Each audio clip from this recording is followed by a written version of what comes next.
So I was watching the X Zone TV channel last night when I was abducted by aliens, and they kept repeating to me over and over again, simultv.com, simultv.com. What's simultv.com? That's what I asked them. They had it written on the side of their UFO. How do you spell that? UFO. No, I mean simultv.com. simultv.com. simultv.com. Right. simultv.com. Interesting that you were abducted by aliens in a simultv.com UFO last night. Oh, yeah? Yeah. Now that you mention it, I remember now last night I was awakened from a deep sleep. My great-grandmother was standing there. She said she'd come from the hereafter to tell me about simultv.com. She even spelled it out for me. simultv.com, sonny boy. simultv.com. simultv.com, sonny boy. Wow. Yeah. Guys, you'll never guess what my psychic guru just told me. simultv.com. Exactly. Are you guys psychic too? Of course. We all know about simultv.com. simultv.com.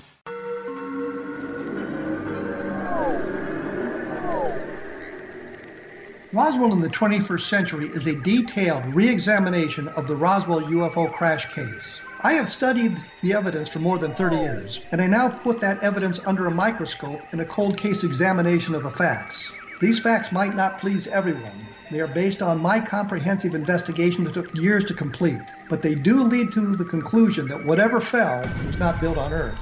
The best of Project Blue Book is based on the 22-year-long investigation conducted by the Air Force. But the book goes far beyond that, bringing in evidence that was uncovered long after Project Blue Book was ordered terminated. Using facts that were unavailable to the Air Force investigators, I was able to prove that the Air Force manipulated the data and drew unrealistic conclusions about the UFO sightings reported to them. My different perspective shows there was more to Project Blue Book than even the Air Force knew. Both books are available at Amazon.com. Join Patty Conklin and Healing Within Radio each week. More than entertainment, Healing Within offers educational, useful tools for everyday life. Listen for help overcoming fear, anxiety, and depression. Patty knows about eliminating cancer, MS, dementia, Parkinson's, and a host of illnesses that we face every day. Life can be good. Life is good. All you need are simple tools to start changing your life. Start right now by visiting pattyconklin.com, PATTICONKLIN. No matter where you are in the world, you can work with Patty through Skype, phone, or in person, visiting one of her retreats in Georgia. Visit pattyconklin.com today or call our offices at 404-474-0086. That's pattyconklin.com or call 404-474-0086.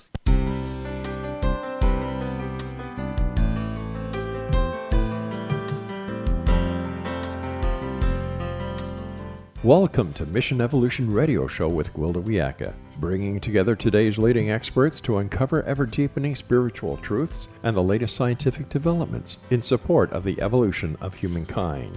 For more information on Mission Evolution Radio with Gwilda Wiyaka, visit www.missionevolution.org. And now, here's the host of Mission Evolution, Miss Gwilda Wiyaka. Hello, my visionary friends, and thank you for joining me, Gwilda Wiyaka, on another exciting adventure into future possibilities. This is Mission Evolution, where we share innovative thoughts and information with today's leading esoteric and scientific experts supporting the co-creation of a better tomorrow. You, my treasured audience, are a very important part of this discussion. Email info@missionevolution.org with any comments or questions. We'll address them on the very next show. So take notes, sit back, and enjoy.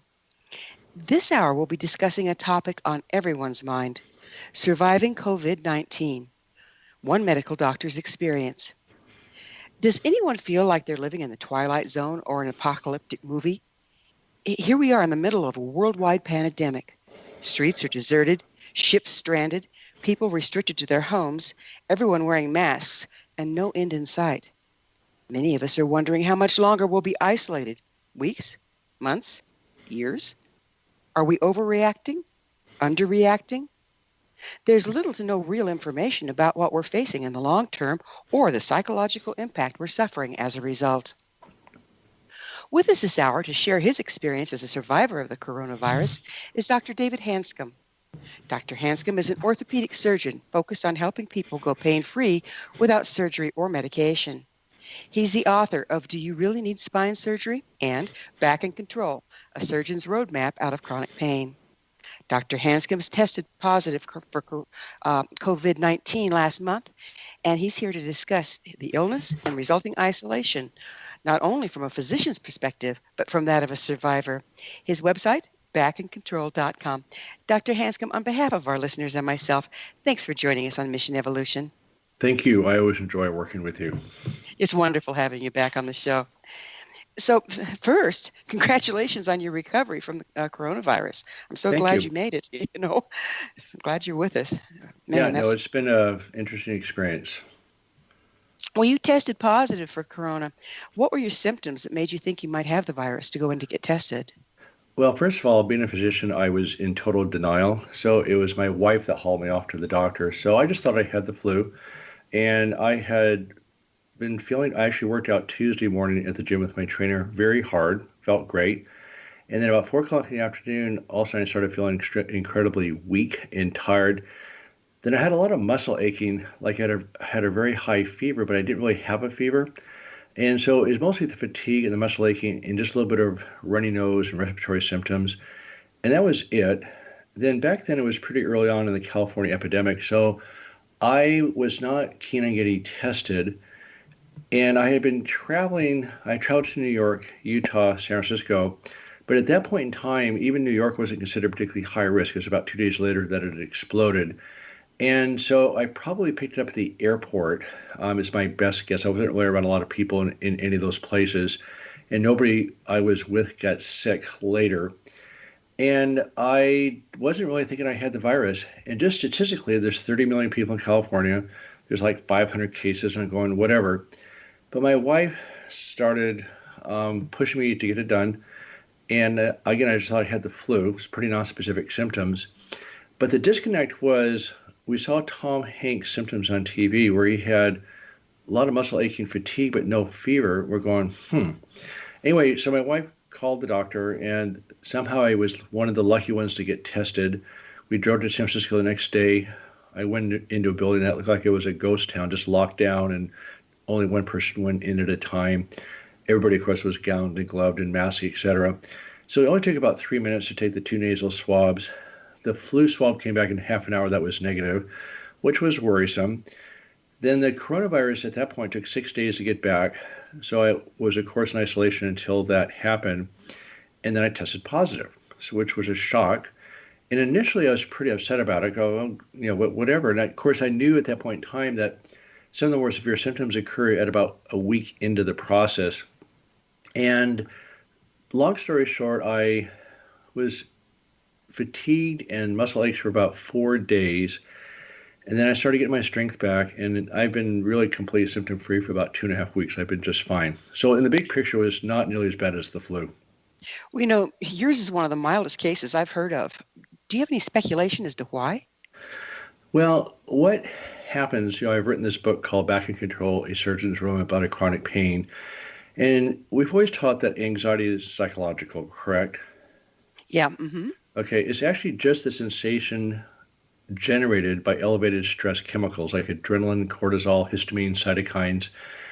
And those are drugs in the acute phase are extremely valuable to fight off infection and different diseases and stuff. But chronically, it markedly compromises your immune system. So anxiety is just the sensation generated by elevated stress chemicals. It's a physiological issue, not a psychological one. So the entire process of healing from chronic pain turns out that the mental pain is a bigger problem than physical pain. Turns out anxiety is not just a psychological issue. In fact, it's really not psychological at all. It's just this response to the environment that says danger. The problem is what we consider normal, quote, psychological issues actually compromises the immune system. And so the way you decrease anxiety is, since the unconscious brain is so powerful compared to the conscious brain, you can't control it. If you didn't have anxiety, you wouldn't survive. So you're not going to get rid of this thing. It's intended to be so unpleasant that it compels you to take action to survive. So it's never going to be a positive thing. So there's a whole set of strategies that allow you to separate from the reaction, then literally calm down the stress chemicals. as you calm down the stress chemicals, the sensation of anxiety drops. But as importantly, or maybe more importantly now, is that your immune system, your body chemistry is better and you function better. So let's back up just a little bit, Dr. Hanscom.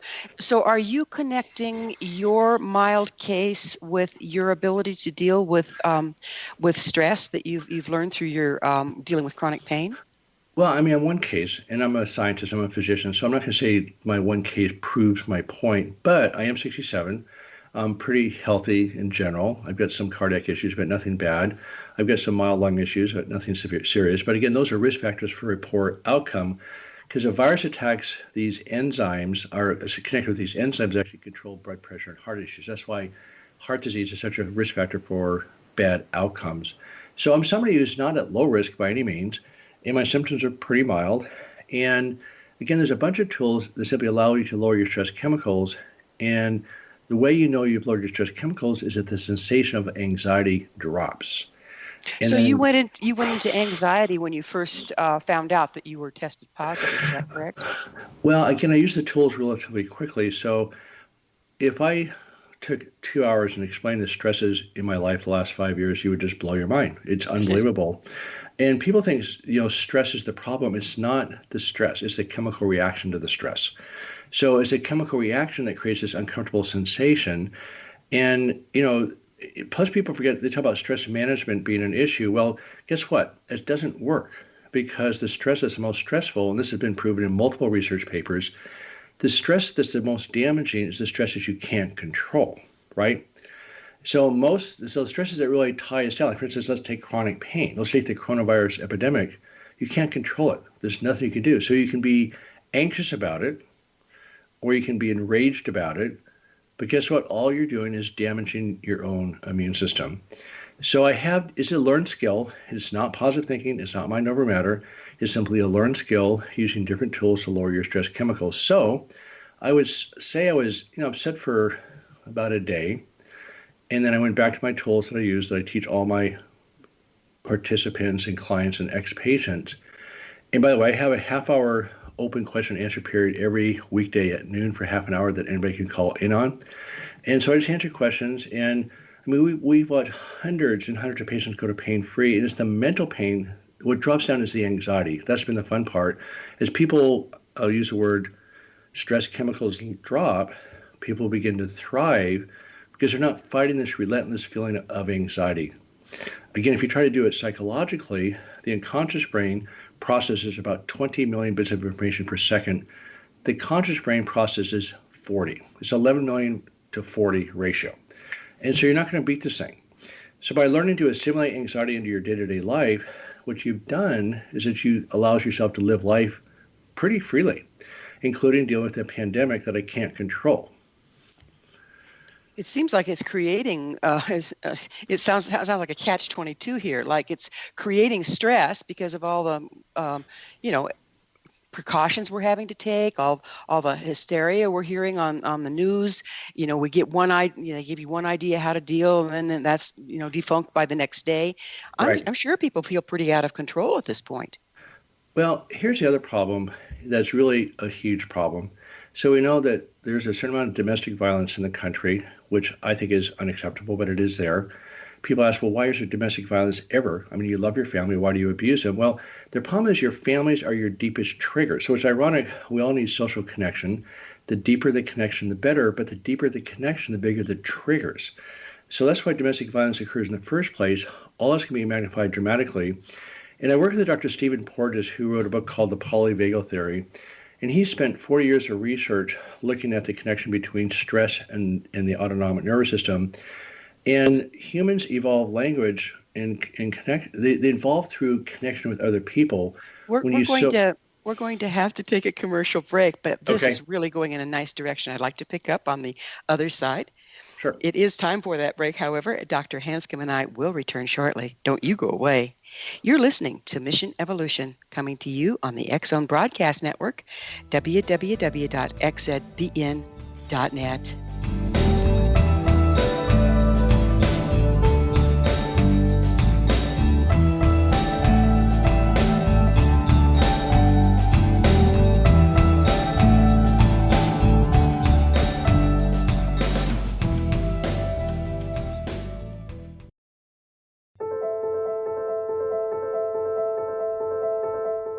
Are you looking for psychic services that empower as well as provide accurate information?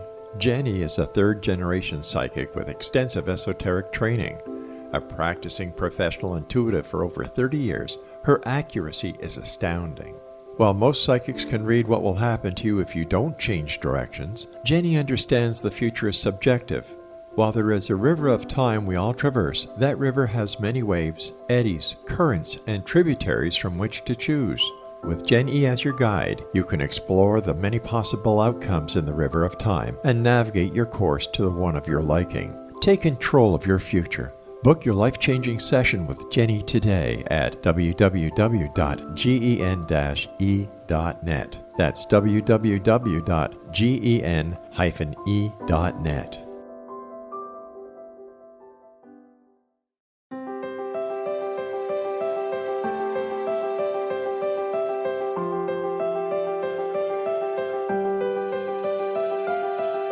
Mission Evolution is dedicated to the well-being of the planet and animals, as well as the evolution of humankind. One major factor threatening all three is increasing toxicity. Heavy metals and other environmental toxins are poisoning our bodies, deteriorating our brains, blocking our spiritual connection, and shortening our lives. Yet these poisons are extremely difficult to remove. I'm Gwilda Wiyaka, and I recently became aware of a product created from the marriage of nature and nanotechnology called Vitality. It's formulated from zoolite, whose crystalline structure binds toxins, gently carrying them out of the body. The light is only as clear as the window through which it shines. Clear your body, shine your light into the world. Visit vitalityhappens.com for a 20% discount. Enter code PATHHOME.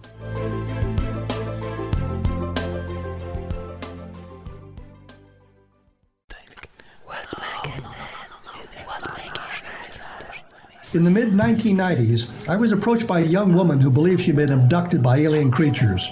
In conversations, I began a journey that took me not into the world of interstellar travel, but back through time into past lives. Under hypnotic regression administered by a professional rather than describing abduction, Jenny, as she is called, begins to tell a tale of horror in 19th century London. Her unbelievable past life seems to connect with Jack the Ripper and other monsters of the past. Throughout the session, Jenny provides a rich detail of her past lives that links some of the most horrific killers in history to one another.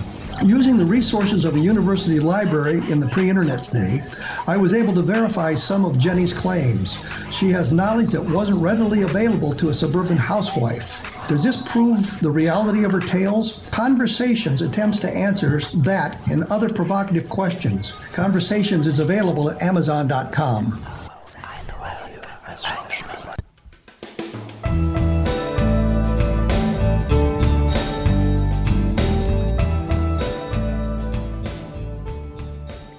Hello again. This is Mission Evolution, missionevolution.org, dedicated to unification and evolution of consciousness. To all our faithful and thoughtful listeners, we really value your opinion and would love to hear from you. What do you think about the worldwide impact of the coronavirus? This in from a member of our audience regarding the episode entitled Evolution Through Innovation and Creative Thinking.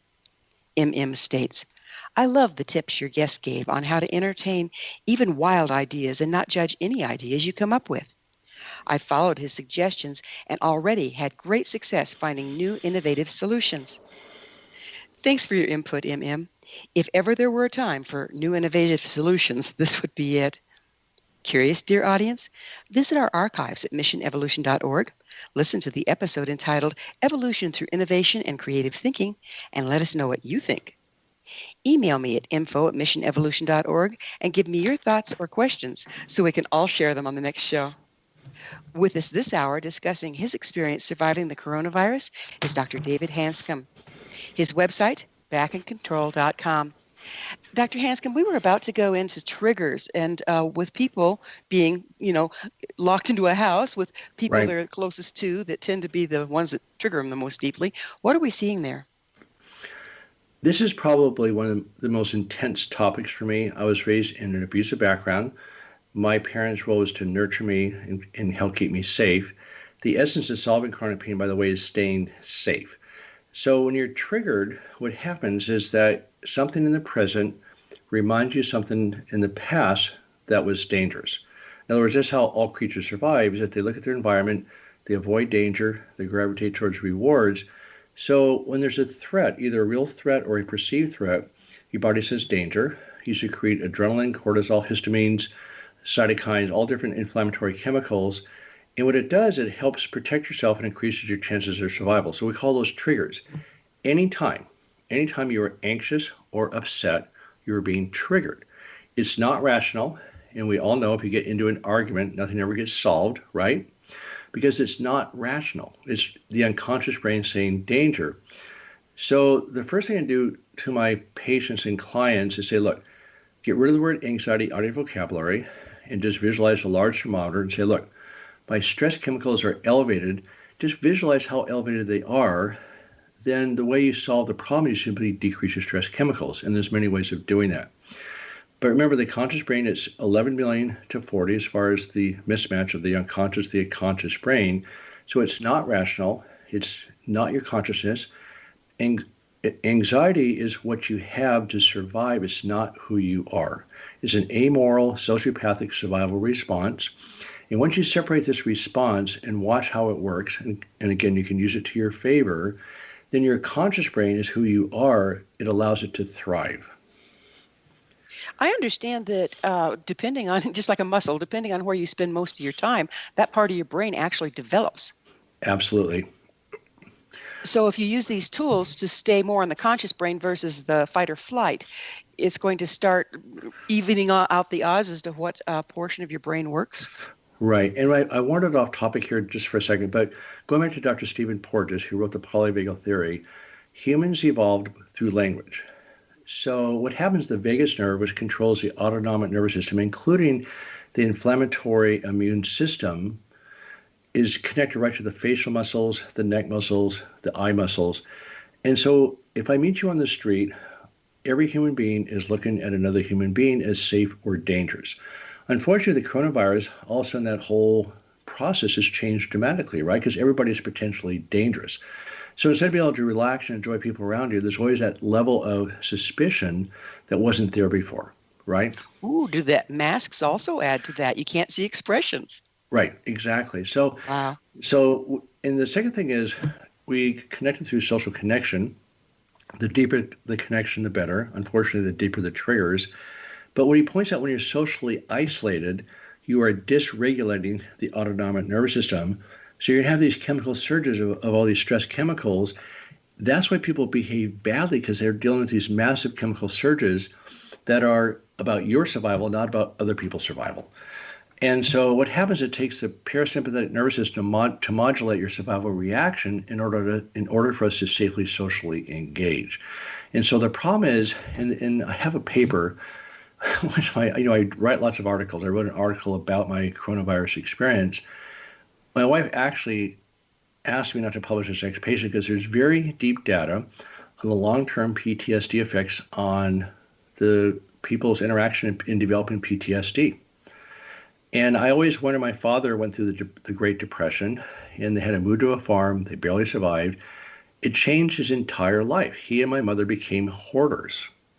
Mm-hmm. And it's a big problem. So what I'm upset about right now in the news is that I've written very clearly, and I still feel strongly about this, that not only do we have a quarantine, we don't have a specific defined endpoint on when this is going to end, right?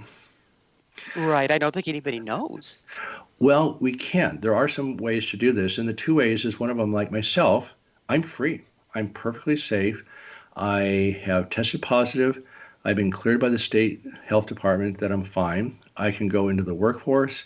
I can go into the world. I'm not shedding the virus. I'm not going to get the virus. I'm aware that there's a lot of debate about the degree of immunity that I have, but I have a high chance of having a pretty good immunity, and I'm more than willing to take my chances right now. And of course, what's happened, we're creating this mass hysteria that people want just no chance of getting the infection. Let's like get in my car saying there should be no chance of a car accident. It doesn't work that way. So we're creating this really abnormal thinking about this virus. It's like every surface, we're going to catch it just by looking at somebody. And we're developing a hysteria that, unfortunately, paradoxically, reduces your capacity to fight the infection, right? Exactly. So we're being... I have a quick question here.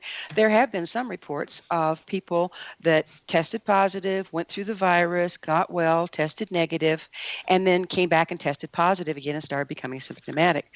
What's with that? Well, it's an RNA virus. It does mutate. So I get it. I mean, there's that case you hear that all of a sudden it's 1 in 1,000 or less, maybe 1 in 500.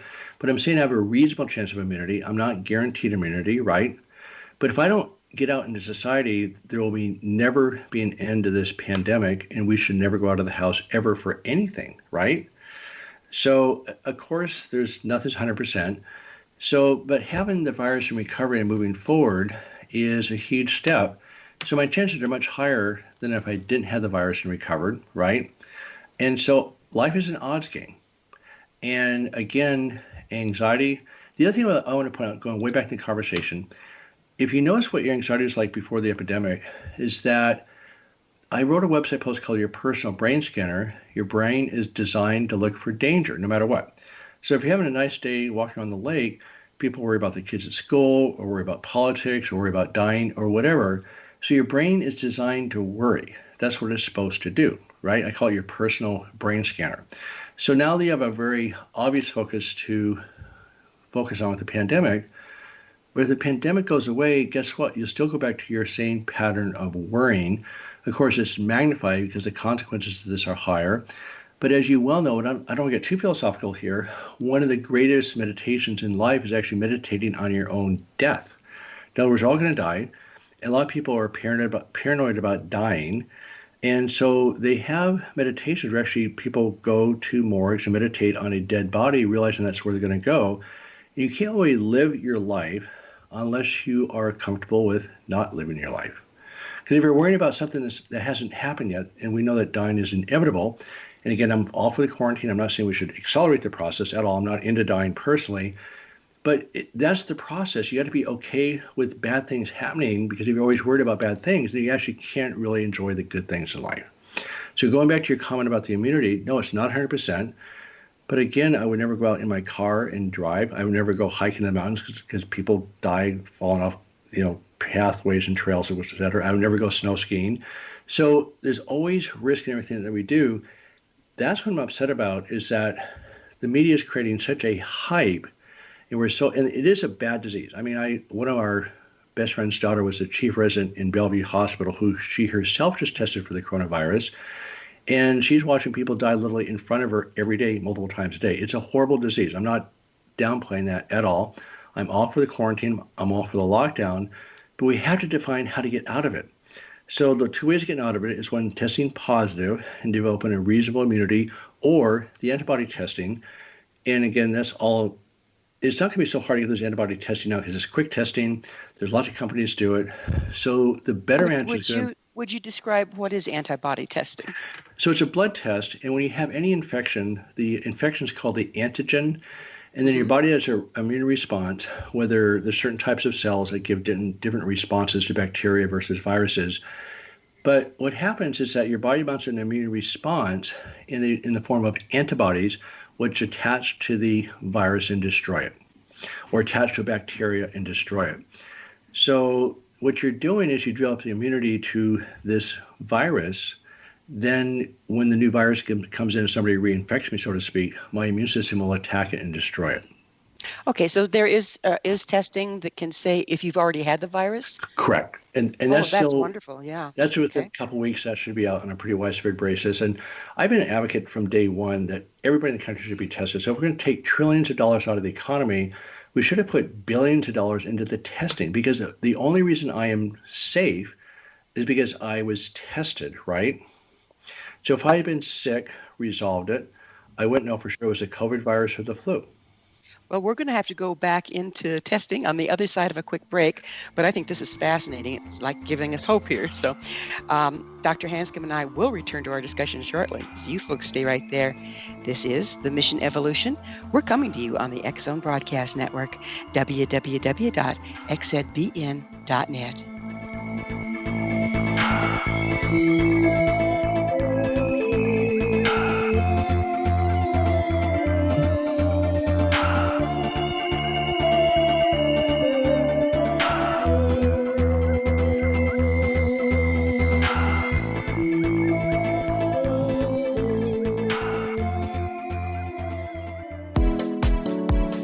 How would your life change if you could develop the business and personal skills that you need in order to make more money? Do you want to learn how to achieve your big life goals faster? Then go to findhiddenmoney.com and get the Goal for It online course. The course teaches you how you can set and achieve your biggest goals while completely overcoming the roadblocks to your goals so that you can realize your dreams and imagine more success. Go to findhiddenmoney.com. If you are looking for a safe, zero-calorie natural option to the harmful artificial sweeteners on the market today, Just Like Sugar is what you're looking for. Just Like Sugar is a wonderful natural alternative for those health-conscious people who choose a calorie-restricted diet with a great, pure, sweet flavor that tastes just like sugar. Just Like Sugar is a great natural option for people suffering from diabetes and may be useful in restricted diet programs where standard sugars are not allowed and does not cause a laxative effect of some other sweeteners. Just Like Sugar comprises a perfect blend of chicory root fiber, natural calcium, natural vitamin C, and Just Like Sugar's sweetness comes from the natural flavors from the peel of the orange. Just Like Sugar is a natural alternative to harmful artificial sweeteners and will change the way that you believe all natural sweetener products taste. Just Like Sugar is available at your local Whole Foods markets, Wild Oats markets, Henry's, Sun Harvest, and many other fine natural food stores in the U.S., Canada, and worldwide. Audience, if you have seen a UFO, had a close encounter, seen a ghost, Bigfoot, lake monster, or a story that you would like to share or have investigated, contact me, Rob McConnell, by sending me your email to xzone@xzoneradiotv.com, or you can call toll-free 1-800-610-7035, extension 143, and on Skype, X-Zone Radio TV.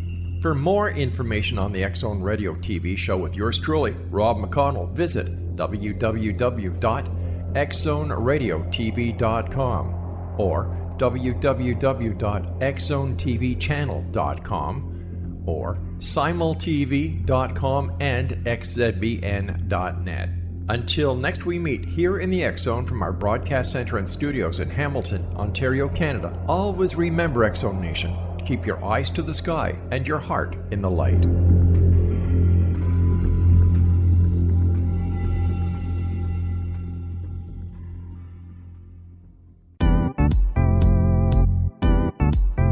Memorable dynamic presentations are a not-so-secret weapon in the business world. Do you have a powerful message that must be shared, but you haven't found a way to deliver that message? Do you want to be known as a top public speaker who gets amazing results? Are you ready to create and deliver your powerful message? Thomas Hides can help you create and deliver your speech to get the results you desire. Visit iconquality.com.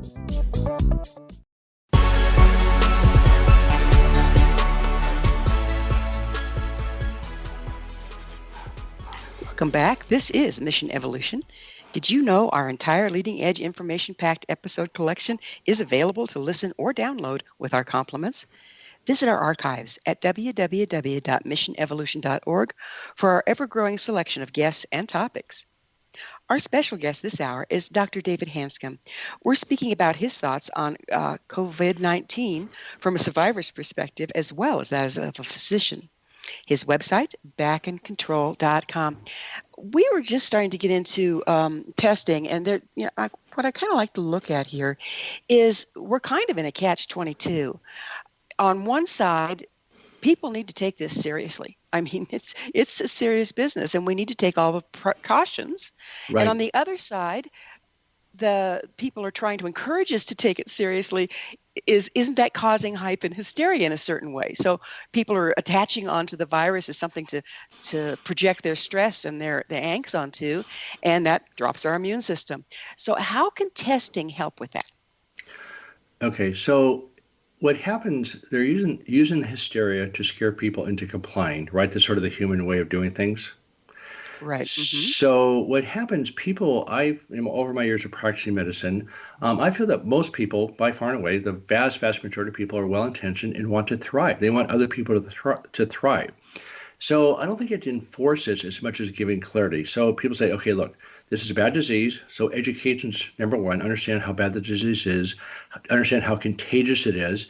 But don't keep beating the drum of just sort of browbeating people into complying, because what you also have to do is define how you get out of the cage. So Italy and Germany and probably a few other countries now are discussing the idea of, if somebody tests positive for the antibodies, in other words, you have developed a reasonable chance of immunity. And again, there's still to be defined how active it's going to be. But the way you get out of the cage, and this has to happen. I mean, people talk about future shock. We did not have this technology with the Spanish flu. Okay, so we have the technology now to actually see the antibodies in your blood, that's your reasonable chance of immunity. So on the news, I think it's fine to put on the new deaths, new cases, the case versus recovery group. But what they're not doing is that half the people are asymptomatic. They have an immunity. They should be out in the economy and practicing. So the only way you do that is with widespread testing. So whatever money you spend to do testing on literally everybody allows that group of people to get back out into society and actually function. And so, because right now we're just on lockdown and nobody knows, when they're going back, and the economy's not doing well because of it. Right. And there's two bigger problems here. Three bigger problems. The first one is that and this is a topic of a different show, but again, when you dysregulate the autonomic nervous system with social isolation, it's a huge problem. There's going to be lots of bad behavior. Then, of course, people get desperate and they have to do things to survive, so you can't blame them. But it's not based on rational motives. It's based on these survival chemicals saying, I got to survive. And so bad things are going to happen. Even people that wouldn't remotely consider doing bad things are going to do bad things. That's just the way it's going to be. So that's a major issue. Second of all, the PTSD you induce is actually a long-term problem that's going to affect our society for a long time, including your kids, including kids at school. So the shockwave through the economy through the societal PTSD is huge. But what they're doing, but the problem is that right now you have states that are not locking down. You've got entire countries like Brazil that are not locking down. This virus is going to be in the world for a very long time because it's way past containment. And that's what's upsetting to me about the news right now is that we sort of imply by really locking down, we're going to contain this thing.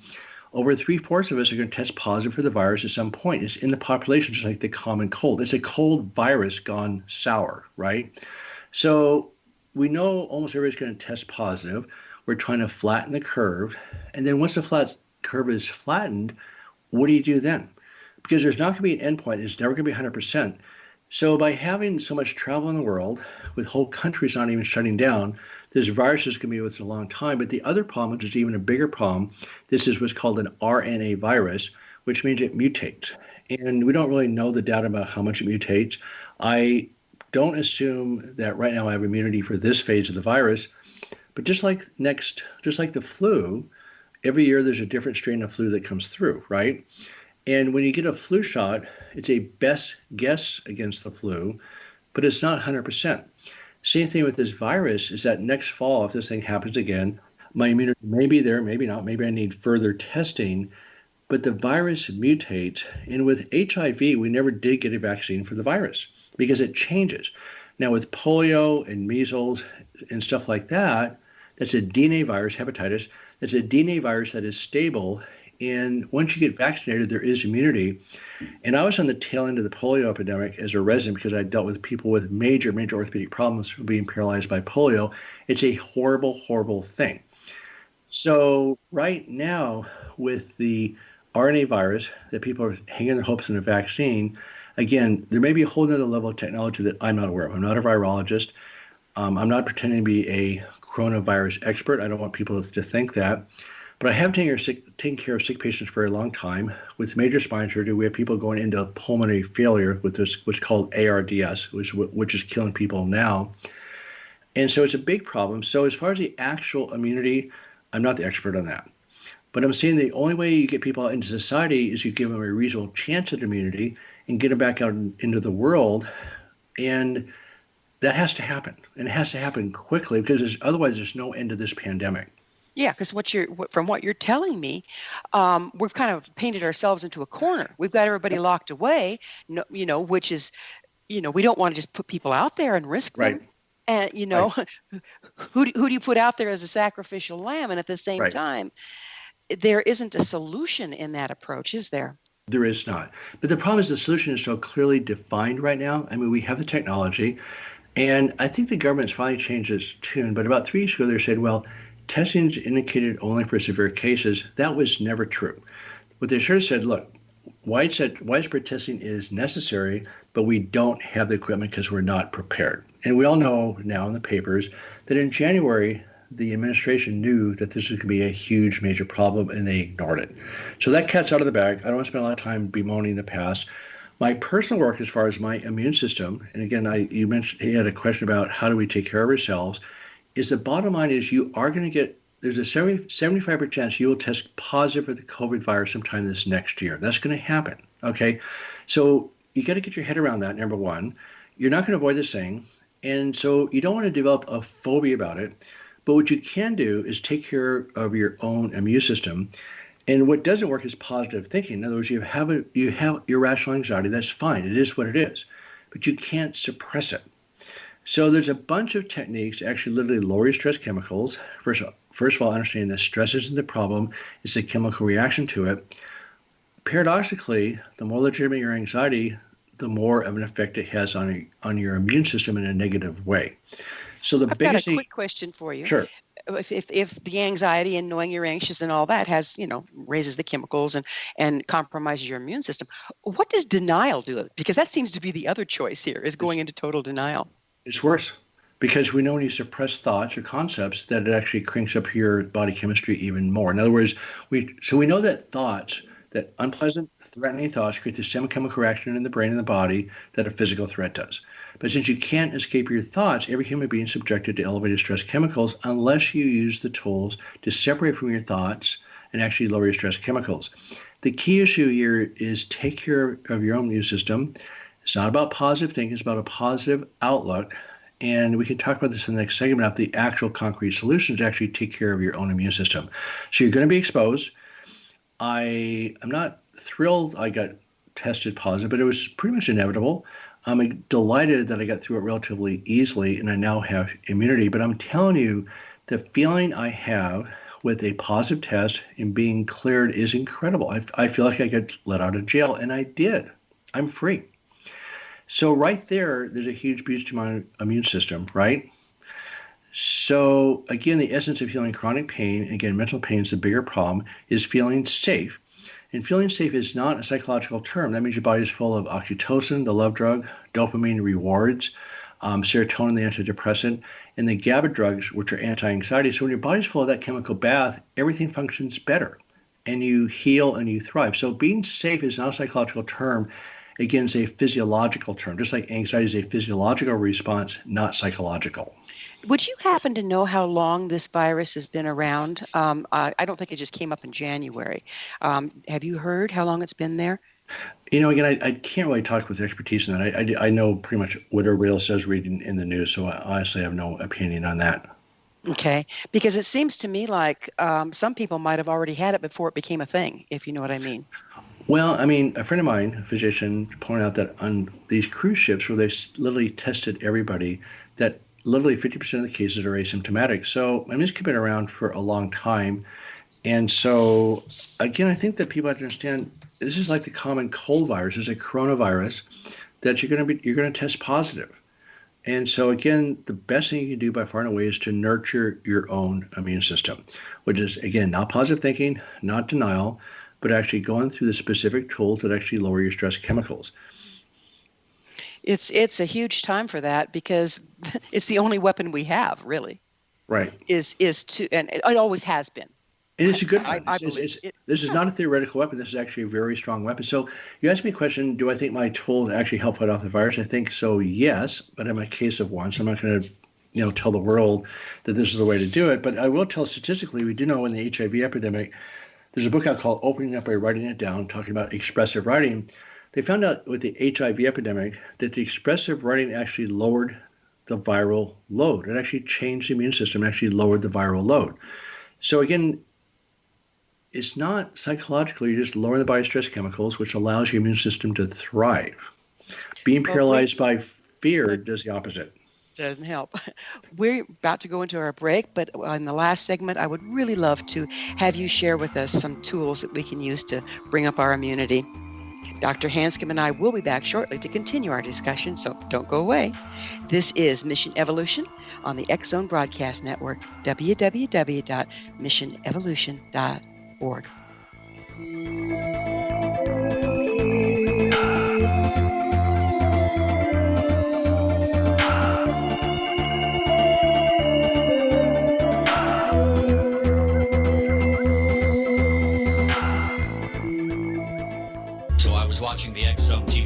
last night when I was abducted by aliens, and they kept repeating to me over and over again, simultv.com, simultv.com. What's simultv.com? That's what I asked them. They had it written on the side of their UFO. How do you spell that? UFO. No, I mean simultv.com. simultv.com. simultv.com. Right. simultv.com. Interesting that you were abducted by aliens in a simultv.com UFO last night. Oh, yeah? Yeah. Now that you mention it, I remember now last night I was awakened from a deep sleep. My great-grandmother was standing there. She said she come from the hereafter to tell me about simultv.com. She even spelled it out for me. simultv.com, sonny boy. simultv.com. simultv.com, sonny boy. Wow. Yeah. Guys, you'll never guess what my psychic guru just told me. simultv.com. Exactly. Are you guys psychic too? Of course. We all know about simultv.com. simultv.com. What's making? In the mid-1990s, I was approached by a young woman who believed she'd been abducted by alien creatures.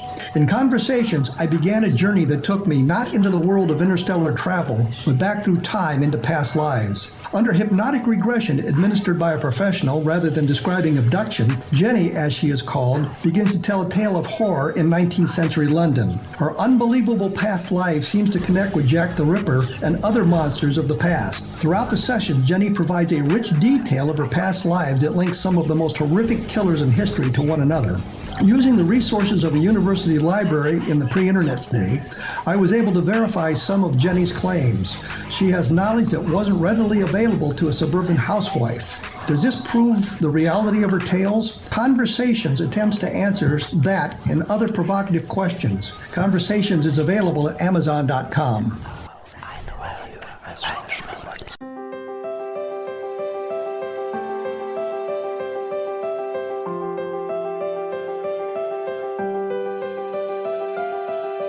Mission Evolution is dedicated to the well-being of the planet and animals, as well as the evolution of humankind. One major factor threatening all three is increasing toxicity. Heavy metals and other environmental toxins are poisoning our bodies, deteriorating our brains, blocking our spiritual connection, and shortening our lives. Yet these poisons are extremely difficult to remove. I'm Gwilda Wiyaka, and I recently became aware of a product created from the marriage of nature and nanotechnology called Vitality. It's formulated from zoolite, whose crystalline structure binds toxins, gently carrying them out of the body. The light is only as clear as the window through which it shines. Clear your body, shine your light into the world. Visit vitalityhappens.com for a 20% discount. Enter code PATHHOME.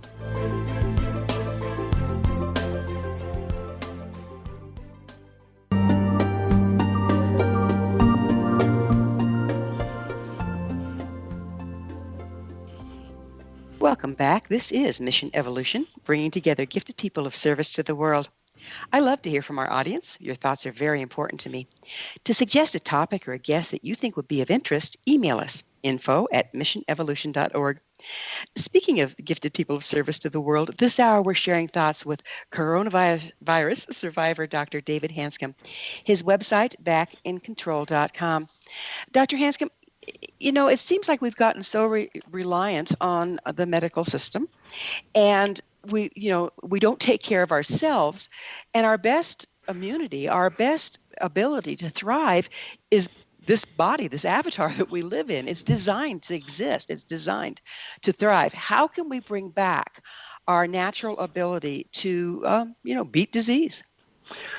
The essence of solving chronic pain, i.e. the mental pain, i.e. in the form of anxiety, is actually taking control of your own care. In other words, you feel safe. And so it's basically connecting to your own capacity to heal.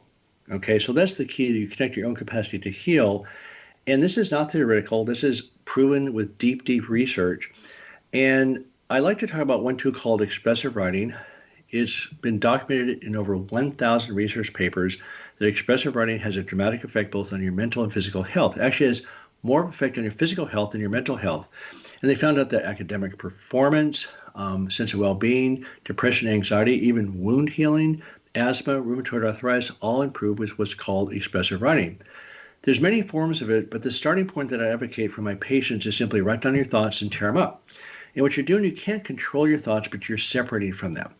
And so we have people tear them up so they don't analyze them, because if your attention's on the thoughts, you're actually reinforcing them. Remember, you can't separate from your thoughts. You can't control your thoughts, but you can separate from them. So expressive writing is number one. Number two is called neuroplasticity, where your brain changes every second. We thought in medical school that it was a static structure. It changes every second. And there's 80 billion neurons in the brain. Each one of those neurons has 10,000 connections to the neuron next to it. It's an incredible number of connections, and it changes every second. So what you're doing is called neuroplasticity, which involves awareness, separation, and then reprogramming your brain to where you want it to go. So the expressive writing does awareness and separation in one move, but a really simple tool to redirect your brain is just I call it active meditation. You just take 3 to 5 seconds and just feel the back of your chair and take a deep breath. That's it. And what you're doing, you're switching from racing thoughts to a different sensation. Taste your food, feel the breeze, feel the table. Whatever you're doing, just simply switch sensations. The third thing is sleep. Chapter 14 of my book talks only about sleep. And we found out that nothing in the entire process really works without adequate sleep. And there's about 8 things you can do on your own without medication to actually improve sleep. If you can't sleep, see your doctor. You have to sleep because it has a dramatic effect both on your pain perception, the actual feeling of the pain, but also your coping skills, but also your immune system. It makes a dramatic difference. So sleep is huge. And I would say that I let myself sleep a lot during my coronavirus phase. And the final one, which is very powerful, which is sort of paradoxical, and we learned this through our workshops, that if you were in my office right now and say, look, Gwilda, when you walk out of my office, you will never discuss your pain ever again, ever, except with your healthcare providers, because people in chronic pain discuss their pain all the time, such as I did in my own chronic pain experience. It's understandable because you're suffering. Nobody really believes you. You're on this endless quest for a cure. But when you complain and talk about your pain, your attention's on the pain circuits, which reinforces it. So remember, neuroplasticity is redirecting. And so remember, it's awareness, separation, then redirecting.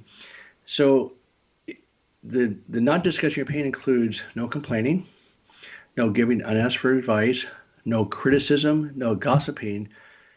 And in other words, be nice. In other words, your brain's going to develop wherever you place its attention. So again, you want to decide, what do you want your life to look like? Where do you want to go? And so that's, interestingly enough, one of the hardest parts of the process, like with your children, you're always giving advice, stop it. Just listen. And so it's a really huge paradigm shift, but that has been one of the most powerful parts of the process. The final corollary of that is I don't watch the news. I watch the news about 20 to 30 minutes a day. That's it. And I've said this for years, even before the coronavirus epidemic, is turn off the news. Don't watch the news. So give yourself a certain amount of time either to read the paper and watch the news enough to actually know what's going on, and then just stop and read a book, take a walk, put your brain on things that are enjoyable. Because again, what you're doing, you're learning tools to regulate your own body's chemistry from a stress profile to a calm profile. And it's not positive thinking. It's not mind over matter. It's not some belief system in David Hanscom's process. These are just tools that are well documented to be effective. And really, the neuroplasticity literature is now replete with ways to do this. And I just mentioned a couple things. Well, the one thing that I'd like to, and I don't know where you stand on this, but I'm a fairly sensitive person, and I work with a lot of sensitive people. And it seems like, you were talking about the neurons, how they, affect each other in your personal brain. What about the collective? How is this worldwide panic affecting people? I mean, is a lot of what we're feeling not even our own? So I think this is a huge opportunity for the world to heal. So it's called mirror neurons. And I've talked to Bruce Lipton, who talks about the collective consciousness in quantum physics. So it's a process called mirror neurons that if I start to laugh, you'll start to laugh. And it's not psychological. You're directly stimulating the next person's brain. And I just wrote a website post about never walking the front door of your house angry, because it's like pulling a dark cloud into the house. So what you're doing, you're stimulating the negative parts of your family's brain. And at some point on another broadcast, I'd love to talk about the family dynamics, because that's a huge factor in pain in general, been the biggest factor pulling people out of pain. It's also magnified, of course, in the course of this coronavirus epidemic, but it's called mirror neurons, and it's a direct stimulation of that part of other people's brains. So that's the other problem we're getting into. That person on the TV that's yelling at you about the dangers of the coronavirus is actually stimulating part of your brain that's very negative, and you can't fight it. It's there. And again, positive thinking, I'm going to do fine, everything's okay, that doesn't work. That's denial, right? Which is, you just said earlier, is worse. Yes. It's worse, right. Mm-hmm. So how can we, which do you think is the quickest way to come out of that, place where you're broadcasting terror and being part of the problem, to being able to broadcast calm and love and be part of the solution? What's the most useful tool to make that switch? Well, again, the one it's been documented in over 1,000 research papers to be effective is the expressive writing, simple tool. And then you don't essentially believe David Hanscom. I mean, I tell my patients, look, you don't have to believe one word I said. This is not some belief system. It says if you think that what I'm saying is just nonsense, write it down. Just write. So it's connecting with what is in your body and you have to be aware of what is before you change it. So as one of my patients pointed out, Lily, suspend disbelief and just do it. So the website is backincontrol.com. There's 4 stages. The final stage, by the way, is the spiritual journey of getting that perspective back, is that when you're stuck in the circuits of pain and anxiety, while you're just surviving, and a long way from the pain circuits is giving back, helping other people out, the spiritual journey, getting organized. Those are things that you create the life that you want. That's where your brain's going to develop. So it goes back to the neuroplasticity. Right. The more time you spend in your logical brain or your compassion, the stronger it becomes. Correct. Do you find that it gets easier to self-correct when you start to go into the fight or flight if you have these tools and consistently use them? Right, absolutely. It's a learned skill. I go into the fight or flight mode probably 7 to 10 times per day. And so by being aware that I'm in that is the first step, then I'm becoming much more skilled at the tools that come out of it. I wrote a website post called Failing Well. So the goal is not this peace of mind forever. The goal is become aware when you're in a pattern, anxious or frustrated. Then you create the space and then redirect. And a lot of it becomes automatic. But no, the tools definitely improve with time. Plus your brain physically changes. I mean, neuroplasticity is the real deal. We actually can see in research MRI scans about how the amygdala shrinks or grows. Different parts of the brain either enlarge or don't. We know that chronic back pain switches from the pain center to the emotional center in about 6 to 12 months. So you have the same back pain, but a different driver. So neuroplasticity is the real deal. It's fascinating. We're just about out of time here, but what do you see as the hidden gifts of the coronavirus and the resulting impact on our lives? Society has to figure out that anxiety is physiological, not psychological. The antidote to anxiety is control. When you lose control, you become angry. And right now, even before the virus, we have a very anxious, reactive society is because medicine has missed this one. The neuroscience is right there saying this is the problem. This is not something I made up. It's right there. And mainstream medicine has just missed it. So we have to get this concept out in society that stress is not psychological. It's a chemical response. The way you heal is you connect to your own healing capacity, which allows you to regulate your body's chemistry. And again, stress is not psychological. It's just a physiological response to a threat. So if that message, I think this is a human survival problem, getting that diagnosis right, even before the epidemic started.